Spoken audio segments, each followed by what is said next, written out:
Good morning, good morning. How you guys doing today? This wonderful Thursday morning, March 14th, 2024.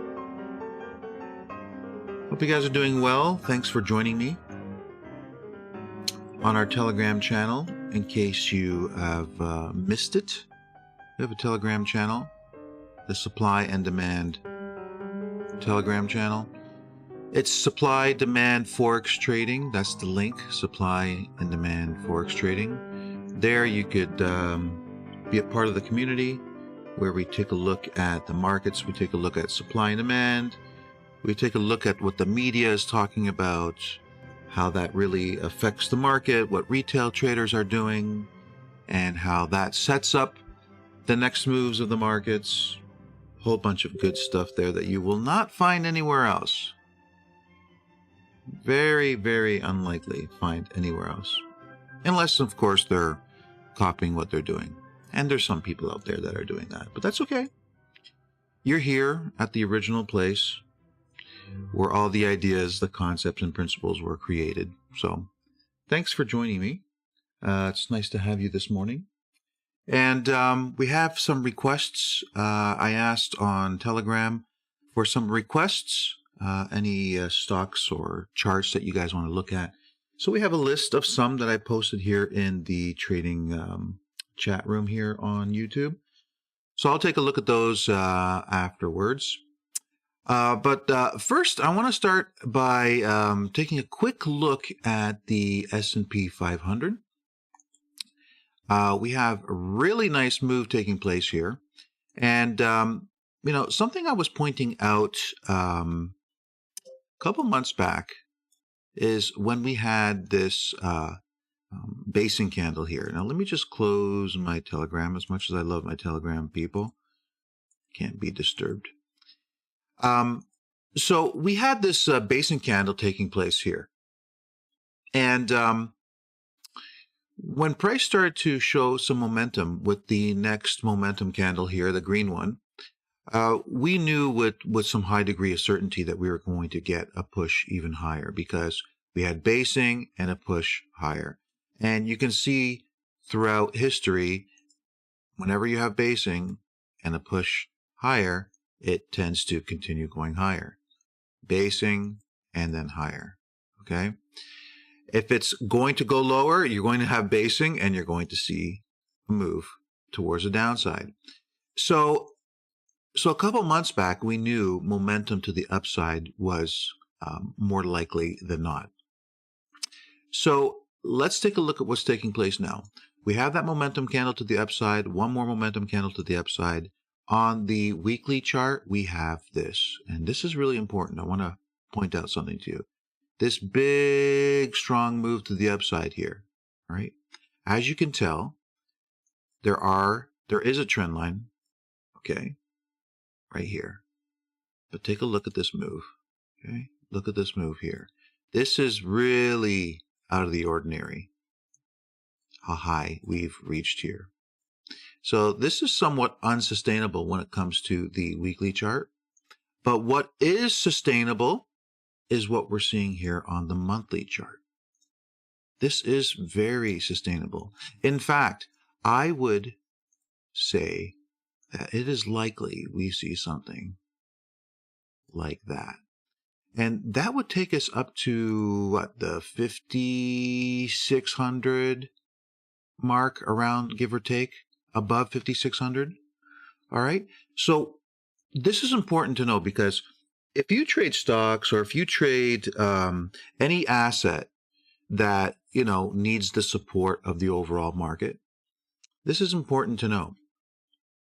So in today's show, we're going to go through some stocks that I have on my watch list that I want you guys to take a look at because I think they're setting up very nicely for some strong moves to come, okay? One of those stocks is I also invest in dividend stocks, okay? Stocks that pay dividends, I will invest in and I will look to hold for a long period of time. So one of those that I've had my eye on is the Bank of Nova Scotia, okay? This one is one that is of interest to me. It pays a high dividend. I mean, the last time I checked, 7.44 is what I see there. But you can go over to MarketBeat. It's a pretty good website. BN, what's the ticker? BNS. And go to Bank of Nova Scotia. Okay. And dividend, where are you?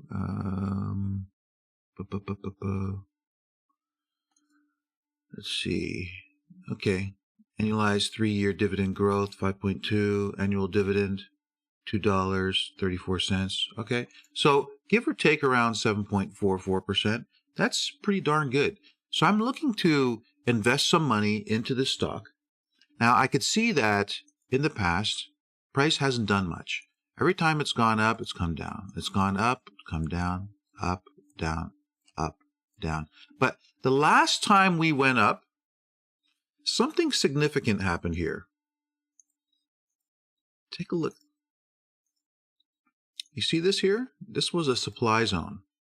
This was a supply created by the big institutions right here. There was so much selling here that it caused price to drop all the way down to this $36 area. And the last time it came up, it respected that. And it came back down. But since then, something else took place, which allowed this area to be removed, and then we've retraced. So, in my opinion, I believe there's a very good chance we're going to see this again. We're currently at 50. This thing can rally to 72 and above, from what I'm seeing. That's a good return. When you couple that with a 7.44% dividend to hold your money, okay, that is a pretty decent return. So we're not just going to buy blindly, though, right? We want to know for a fact that the banks are indeed buying this up. So when I look at the weekly chart, I saw something very interesting. I saw this price action here, and I've been tracking this for some time. And recently, we had this situation. Okay, let me just bring you back to what we were looking at. We had this situation. We had a descending trend line and a descending structure. So what does that mean, a descending structure? Well, that means when you look at price, it is on the move lower. Okay? As you can clearly see, price action is moving lower. Okay? And we had a descending trend line that was connecting this price action. So we don't want to be buying something when price is moving downwards. We don't, all right? We want it to be moving upwards, but not just moving upwards in any situation, moving upwards from massive buying by the institutions. So we noticed that as price had declined, we started seeing some buying taking place here from the big players, right? But how do we know for a fact that they're going to continue to buy from these lows? The only way that you're going to know for a fact is if they take out their areas of supply, okay? Which means when price gets back up to areas where they were previously selling, instead of using that area of selling to continue with the pressure from that area, they remove it, meaning that there's been a change in decision, okay? At one point, they use that area for selling, but this time they're not going to use it for selling. They're going to use it for buying. We're looking for that shift in decision. And so we're watching price action here, and this is what took place. All right? You see what took place here? There was a removal of an area where previously there was selling taking place. Okay, great, but that doesn't really tell us anything just yet, because we still had this descending structure here. Now watch what happens to this descending structure. Do you see that? You see what happens? Now we're getting that break of that descending structure with that descending trend line. We're getting a break to the upside. So now that momentum is shifting upwards, okay? Slowly. It's going from downwards to sideways, but eventually upwards. So we continue watching and we see this. Now we get a test of this buying zone. This is a significant buying area here that the banks were coming in and purchasing this stock. But how do we know they're going to continue purchasing this stock? Well, we want to see it drop into this buying zone, and we want to see it rally up. This is what we want to see. So let's watch and see what takes place. There you go. You see that? So this is where we're at right now. We've surpassed these previous highs. I would not be drawing a trend line here just yet, but the important thing to recognize is that this once descending structure is now going neutral. And the next structure we're going to be watching for is something bullish. All right. So how do we know that this structure is going to go from neutral to bullish? How do we know? Well, how we would know that is by examining the other time frames. This is a weekly chart.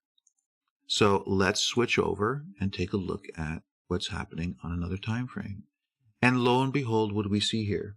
We see an institutional area of supply. This is a monthly chart. Here's a supply area. Okay. So we've had that shift from downwards on the weekly chart, and it's turned neutral. Now, what do you think logically would keep this in this neutral cycle? The only thing that would keep price in this neutral cycle is this area of supply that we have here. Okay. What do you think is going to happen logically? Just think of it logically. What do you think would happen if this area of supply was to be removed? It would open up the floodgates for a move higher. What do you think the weekly chart would start to produce? Likely, very likely, the ascending structure that we're watching for. So this is the long signal that we're watching for, okay? This area to be removed and the ascending structure to be created, and then I'm looking to be an investor of this stock. Okay, I'm going to be holding this one for a long period of time, collecting my 7%, and also increasing in value as it rallies up. Because I think there's a very good chance we can come up to this $70 area again, and potentially even go higher than that. All right, so BNS is on my watch. I want to also look at McDonald's. McDonald's is a cool one because we had this one on the watch list, and there were certain things that were taking place on the charts that were telling us that there was no buying signal on this one.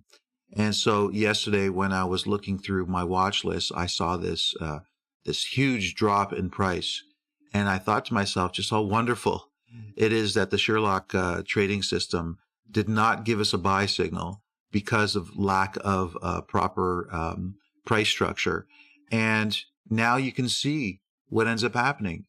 There was a lack of proper price structure on the chart, and because of that, you know, this price action didn't continue to the upside, which just goes to show you, if the banks had plans to take price even higher, they would have created the proper structure on the charts to help to facilitate that move to the upside. Because they didn't create that structure, now we see the eventual drop. So members of the community know exactly what I'm talking about when it comes to McDonald's. So we didn't get the signal, and take a look at what's happening with price. Dollar Tree. This is one of those earnings plays that I spoke about earlier this week. I said, be very careful. Why is that? Because supply is in play. We have good momentum to the upside, but a massive supply zone is holding, and you should not be buying a stock if supply is what is in play. And isn't that interesting that remember I told you that we noticed some institutional buying down here? Institutions were buying at the 100 level. They rallied price up into their supply area at 143, and then that's where they take profits on their positions. And then isn't it so interesting how after they take profits on their positions, earnings comes out and it's negative. Now it's pushing price back to the downside. But I don't think that this is going to continue to be weak for a very long period of time.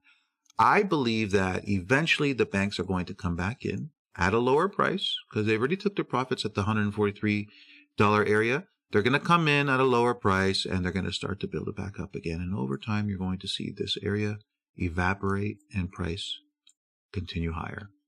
That's what I'm suspecting. That's what I'm going to be watching for. So I just want to pass that on to you before it takes place, because later on we will come back to this and I will show you exactly how it played out. But I just wanted you to pay attention to how price dropped because we had a significant selling area there. All right. A lot of people think, oh, the prices of stocks and the prices of things, they move just because of, economic factors and financial reports and, that sort of thing. Well, that may play a role, but the main driving factor of price are the large institutions who buy it and sell it. Okay? Period. That's what is the main driving factor of price. DKS, Dick's Sporting Good. I heard this one this morning on the news, and it looks really, really good. Okay? It's a really good stock. It hasn't been around for a long time. It looks like back in the early 2000s. But it's been just rallying very, very aggressively. Dividend 1.54 as of what I could see here on TradingView. But if you like Dick's Sporting Goods and you think they're a great company, we do have a magic zone here. What's our magic zone? A magic zone is an area where we suspect if price was to retrace to it, that this is where the large institutions would be purchasing the shares, okay, right here. This is the latest area where big institutions were buying this stock. So if you suspect that this is going to continue going higher, and at this point there's no reason to suspect that it wouldn't, over $200 easily. If this retraces down to the $150 area, there's about a 90% chance that you're going to see a strong rally leading you over $200 from there. Okay? So I'm just tossing that out to you. It's not financial advice. I'm not telling you you should buy this stock. I'm just telling you what is very likely going to happen should price eventually return back to that area. Will I be a buyer? Very likely. Okay? So just wanted to pass that one on to you. Okay? A freebie from me. Let's go to Dollar General. I was long this stock. From lower on, we had a buy signal. I had mentioned that before. And we noticed some significant buying coming in from this area here. So we waited for the signal and we went long. And we went long. And we went long. And we went long. And where did we profit? We profited right up here. Okay? And the reason why we took our profits there is because price was contacting a significant area of selling. And selling areas are normally where the big banks take profits on long positions. So that's where we want to take profits on long positions. I did not want to speculate as to whether or not that supply zone was going to hold or be removed. We didn't want to speculate on that. We'll take our profits, thank you very much, and we'll wait for our next entry. Well, we had earnings this morning, and it turns out those earnings were super amazing. Super amazing.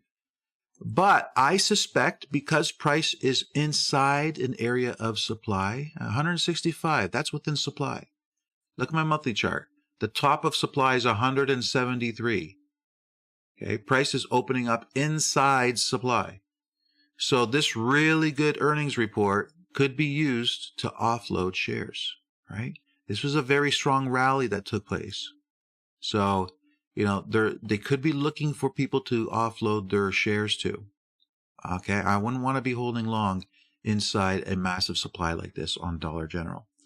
All right, so I'm just passing that on to you. I suspect that if price holds this area, it's going to open definitely in the middle of this supply. If it does not push up in the next today and tomorrow, it's very likely going to hold this area, and we're going to see a massive sell-off. Okay, I'm just putting that out there. Now, let's take a look here. We had some chart requests. ROKU was one of them. Let's take a look at that. ROKU. And Yeah, this is one that I alerted on Twitter or X, whatever you want to call it, down here in this area. Um, I won't go too much into this one because it is one that I've been talking with members about. But I had mentioned that we have some targets to the upside. We're likely going to be seeing a move to the upside. Nothing's really changed since the last time I spoke about it. And my opinion hasn't changed since the last time we spoke about it. So unless something significant takes place with this chart, my opinion is still the same. It will not change. And my opinion is that we will see price rally up from there. All right. Another one that we had is US dollar Japanese yen. And let's take a look at US dollar Japanese yen. I know we're coming just to the 20-minute mark, but let's take a look at what the sentiment is right now. The sentiment with the US dollar Japanese yen seems to be around 50-50 right now. So there's nothing aggressive. Recently, after this drop in price, we saw that longs were 91%. No surprise there. They were short up here.